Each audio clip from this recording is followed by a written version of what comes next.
G'day everyone, I hope you're doing well, and this is the second part of the tips and tricks advanced editing videos that I've done. First one was on pools and managing complicated depths. This one we're looking at paths and how we can create interesting structures and spiral staircases like this one. And I'll be going through a whole lot of the fundamentals so you can really understand what's going on and hopefully give you the control that you want when you're manipulating and doing the finer details of path making. So I hope you enjoy it. Give us a like if you do, and let's get stuck in.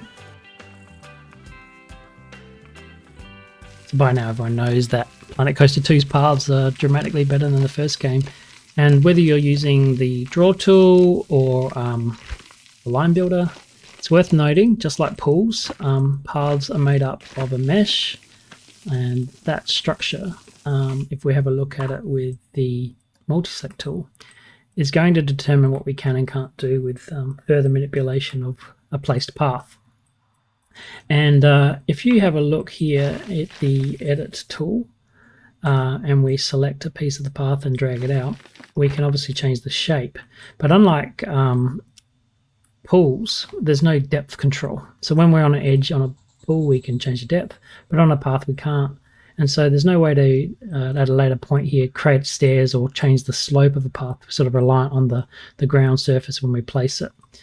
You can obviously create steps by holding shift with the line tool, for example, and place that, and you'll get a staircase. And if we want to have a path with a gentle slope, we just go out further. And so there's a tolerance point between a slope and a steps, and that's just built into the game. You can't change it, but the angle of the path will determine the height. So once we've created a path, there's a limited way in terms of how we can adjust its height, but we can do it. And the way that I'll show you is to come out of there, and let's get back into the path tool. I'll grab the stamp builder and place some squares. And if we have a structure that's neat, then we can create a variance in height by moving select pieces.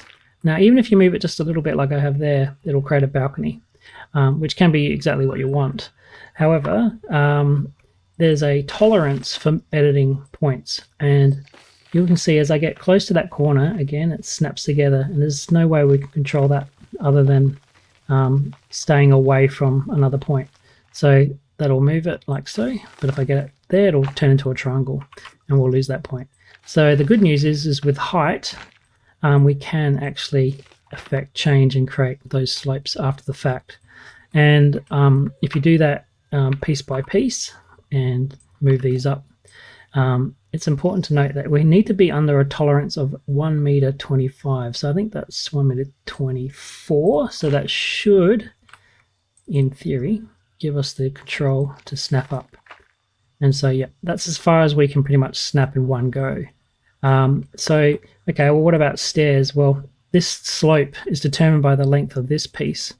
So I need to come in here. I can then move this that way, and now I've still got a small gap, and we can again grab that piece and bring it down, and now I've got some stairs. So that's how we can manipulate the points, create height changes by, again, first selecting the piece and moving it, and then making sure the gap between the other piece is less than 1.25 meters, and then we can again snap the points. And you can do them one at a time, but there will be problems sometimes with tolerances because once you create a surface that's on an angle, the slope actually has changed, and someone who's better at maths than me will be able to tell you how that works. But that's just all you really need to know in terms of that finer control. Okay, so I'm just building out a grid, and I want to show you a little bit more about the control we have to create very fine shapes. And as a reminder, when I bring out the edit tool and I want to bring that in, there's that tolerance. So it's going to snap at that point, and I've lost my fidelity of those two pieces, and now I have a triangle. That can be exactly what you want, and so snapping's always useful. But I can't get really smaller than that with the edit tool. So what I have to do is, again, take the multi-select tool, and we can just move those pieces And the nice thing is that it will, yeah, overwrite what's underneath it. So I've actually created here a very thin wedge, and that's made up of little pieces. So we have that amount of control by using the sort of the overwrite capability of the move tool. Now, if I take that little guy and move him over here, this is where it gets interesting. I can take another piece, and I'm just going to duplicate move it. So Control X, and then just put it right there. And here is a very tiny piece of path, and that can be extremely useful for when you want to create cutouts in your mesh. So there it is. So if I can just find it, and then I can hit delete, and we'll come into the brush tool, turn off the rails. That is very useful for creating invisible barriers, and you can do that with any type of shape you like when you're placing scenery. So if you're trying to avoid guests walking into that spot, they'll now avoid it. And that's really obviously very beneficial. So we can create some really thin paths, and if anything like me, you want your guests to be able to actually use them. And so I've been experimenting with the different widths. And so 4 meters down to 1.5, not a problem, though generally we'll use it. 1.5 down to this sort of range, 1.25, is where it gets really interesting, because sometimes they will cross and sometimes they won't. And I'm not really sure why that's the case. I think it has something to do with the underlying mesh or the position of attractions, but yeah, it will. I would avoid using those widths if you have to. For cosmetic reasons, go for it, but yeah, not going to be happy with the guests most of the time. 1.2, 1 meter and below, it just, there's no way they will ever go across from my experience anyway. So yeah, if I grab this 2 meter path, which I think is quite a nice width, similar to the queue, for maybe doing nature walks or something, you can see they will go across, although it is quite congested as a pinpoint here. If we undo that and I grab this smaller piece, let's see if we can get it to work this time. It may not. It does. So there you go. And then if I place it here, let's see what happens if I remove this one. Yeah, they're not going to go across. So that's really weird. It worked on that side, but it doesn't work on that side.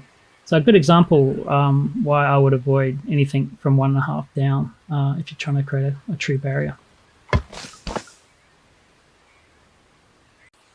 Okay, let's talk about spiral staircases. And the one on the left was created using the line tool, and the one on the right I've custom built. And it's a lot thinner than your standard path, which is something I think is really good.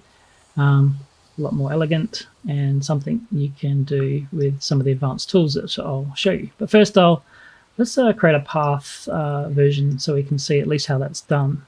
And basically we're going to get the path tool and use the line builder. We can set a length and an angle, and width is obviously as low as we can go, it's 4 meters. So I'm going to place that and then hold shift and find the angle and just get below that red line. So if I click that, it's going to say no, it's too steep. Go down 1. We should get some steps. And you can sort of customize the shape if you want, but if you want a true spiral, you need to sort of keep that consistent. So I'm just going to bring that up again further until we get to that red line.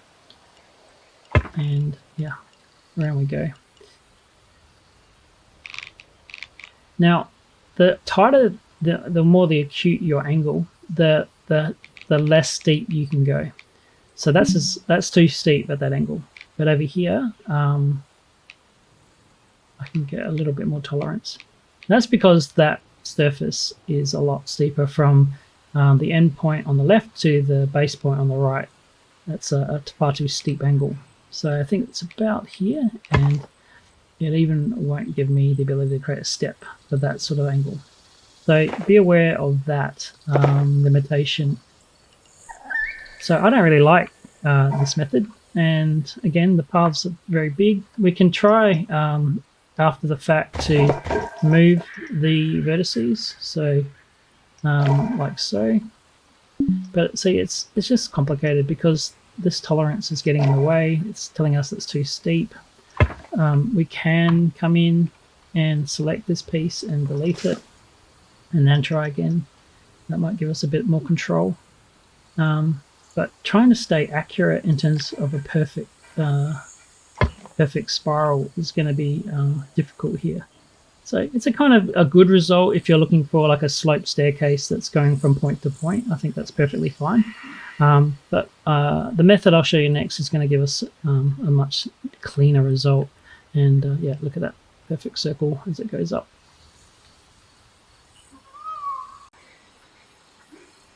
This is a little example of a spiral staircase that I made, and you can see the gravel path steps, which I think look really nice, and I've added a support structure with the scenery items.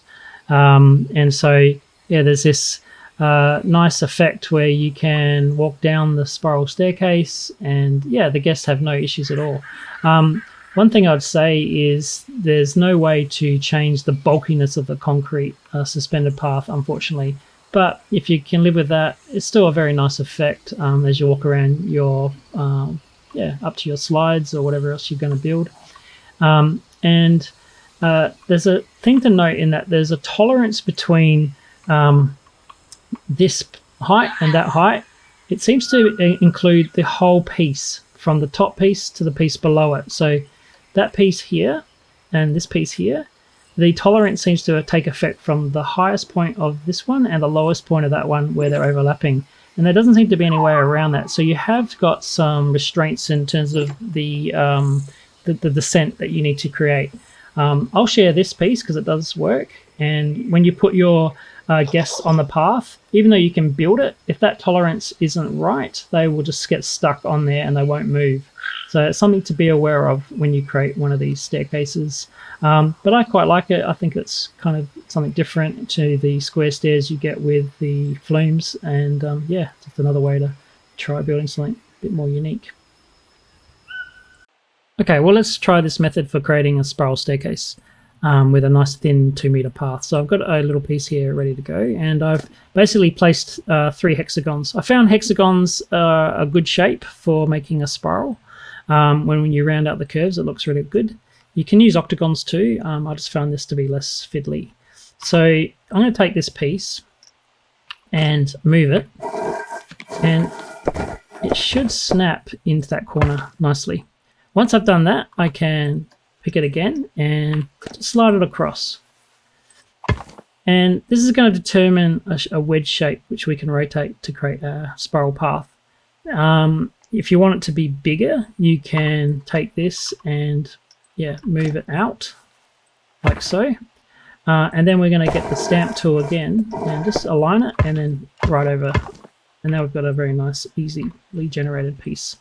And we can go and wrap that around whatever we need to create the hexagon path. So let me show you when I duplicate that, and I'll just put it down and I'll just press D and to duplicate, and it should just click in. So it just all snaps. And this is the nice thing about the advanced the advanced move tool. Now if I want to create a narrow piece, I just need to again bring that in here and take this. Sorry, actually I'm going to stamp and make sure we're aligned. And there we go. I can just grab that. And sometimes you get little issues, so just make sure that's not a problem. And I think that's good. Maybe it was this one. You know, this is where you really want to be careful because you get it wrong and it just makes it harder later. So come back to this stamp and we'll just snap that back. Just make sure we've written over that. That's better. Okay, so I've got a smaller piece and I'm going to duplicate it. Remove tool. There we go.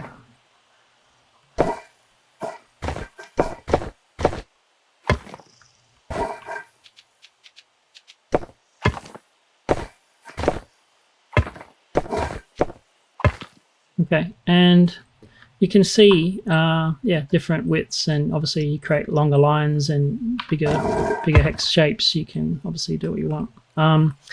If we round this, it's a good thing to test this now. So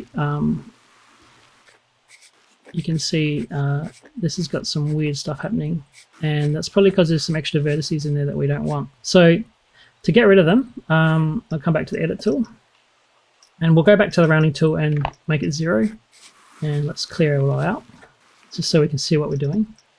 And yep, there's some extra points here, so grab that and let's use our handy dandy snap, and once that's done we'll have a nice clean shape.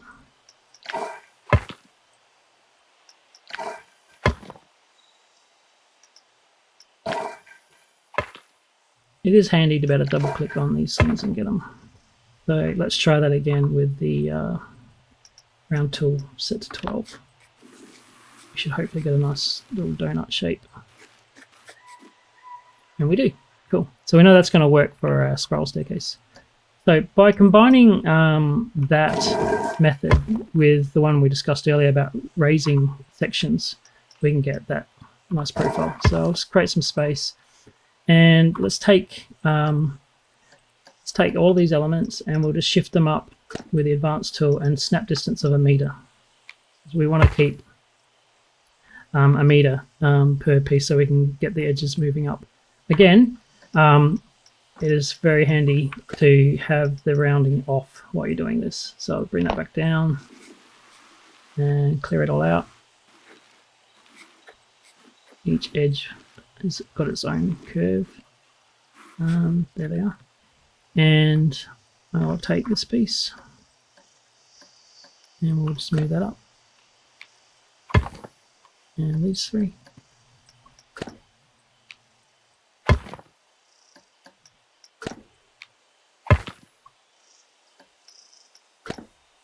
There's probably more efficient ways than doing every bit individually, but you get the point. Take this edge, snap it up.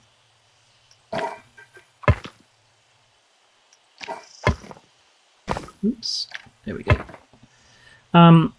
Now, depending on how you want this to look, you can have a slope path as well, which is sort of what's happening at the moment. But we're going to have to shorten the rise. Navigate this interface. So let's have a look. I will take this piece again. And the reason I had to do it in these 2 steps is because of that restriction. So I'm going to drop it down to 0.25. Let's go up another, I'll say 0.5, and see if that will give us a nice staircase. There we go. And selecting these ones and moving that up another 0.5. So your snapping in terms of your alignment is really useful and important here. If you get it even 1 step out, it looks messy. So I would be very careful as you are doing the manipulation that you pay close attention to that. So you get the idea. I'm going to then quickly round this out and you should see the effect. I'll put it to strength 12, of course. And once you get into that spiral, you get quite an even, nice, neat step. And up you go. And you'll end up with that sort of fancy spirally staircase that I showed before. Yeah, you can experiment with different widths, different heights, but yep, there's quite a few possibilities. One thing that I think is really important is if you want to create a flat area to maybe have slides coming off, you can keep a piece flat, as provided you've got enough clearance in height. So that's another thing to consider as well. Yeah, so we can even have a slope and a stair space, something like so. Cool. Okay, what about creating something crazy like this, like an auditorium or maybe some grand stairs with red carpet? I don't know. There's so many things you can try. I'm going to come back to our little template pieces here, and let's try something a little bit more unique. So if we go with a very thin piece, and I'm going to select it and move it and create a little stepped pattern, something that we can replicate, and probably only need those two pieces. So basically shifted it to create those steps, and we'll move this up. Okay, and grab edge and create a step. There you go, too steep. So I need to move that down a bit.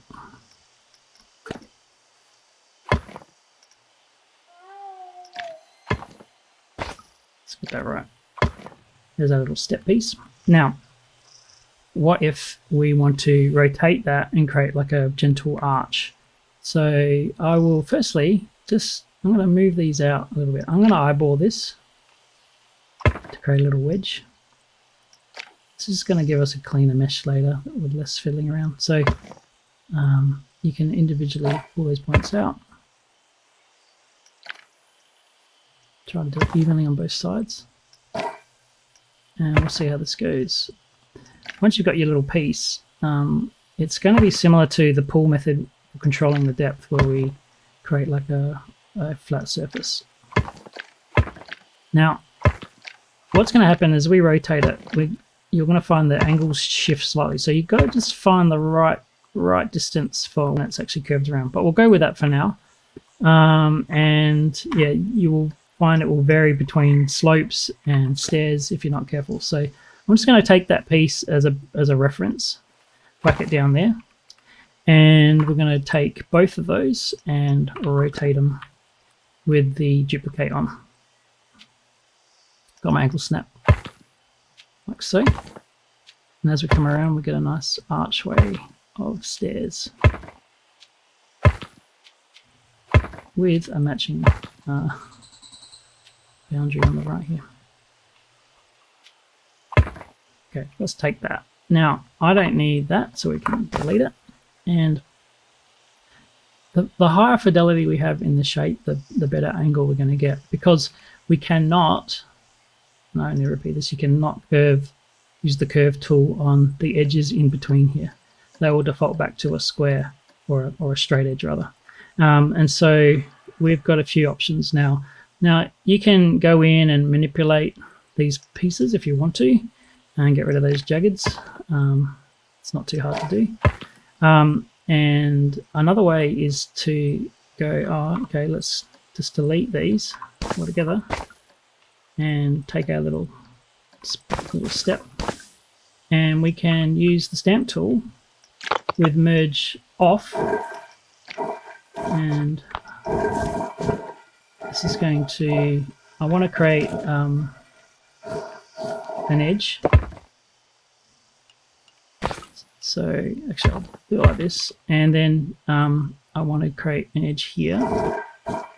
So I'm going to take that point and pull that out, and pull that out, maybe that way. And now I can simply just take this surface and lift it as one. Sorry if that red is blasting your eyes. And get it just about right. And it should merge in, so we need to bring this point here over to there, and this guy can come in to there. See, it's merging because it's too close, so we can't do that. We could either just get our stamp out again like that, and we need to make sure the stamp is on the level that we want. There you go. You can basically now adjust it how you want. A little bit of grass sticking through there. I think that's just the terrain. We'll flatten it out. There it goes. Okay, very quickly on queues. Queues are not the same as paths, and I think we just need to talk about the differences. You can change the width of a queue, so I've got this down to quite a narrow, and I think that's about as narrow as you can get it. You can do some sort of interesting shapes. But the thing about queues, and I'll come over here for the example, is let's have a look at what a queue is compared to a path. So as we draw this, you can see that center line. That is really important because the guests have to follow that line. So if I use the multi-select tool, you can't see it, but as soon as I move it, so confirm that, there it is. You can see that center line.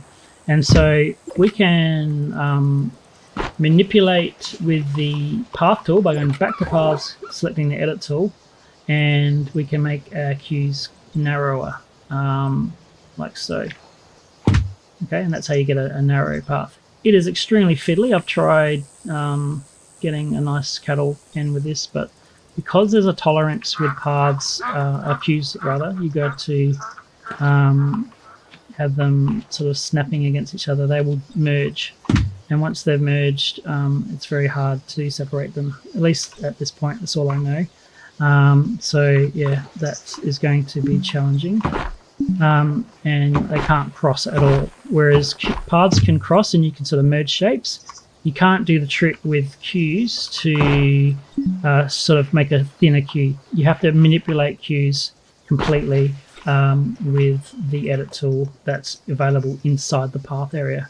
So it's probably not even an intended use for the game, but you can at least change it up a little bit and make thinner queues if you want to. That's how I've done it anyhow. Well, thanks for joining my advanced pathing tutorial. I hope it was useful. I thought I'd just show you here's some of the experiments I've been doing with the tools, and yeah, this is a bit of a ridiculous slide platform that probably doesn't exist, but it was fun to make, connecting a little spiral staircase, and it's nice to see how the guests sort of just pile up at the slide entrances. I think that's kind of neat. It's sort of my memories of queuing for slides and hoping that I'm not going to get pushed out by some older kids. That certainly reminds me of that. But yeah, if you like this video, please give it a like and consider subscribing. I'm enjoying creating these and might do some more. This is finally just another little queue, and yeah, you go in one side, go right around and come back out. So that's another idea for a cattle pen, I guess. But yeah, I've been neck deep in pool creation and my little spas over here and all the different experiments, but I am truly sick of paths at this point, and so looking forward to getting in, creating something a bit more realistic than this, and enjoying Planet Coaster for what it is. So thanks for joining me, and until next time, have a great day. Cheers.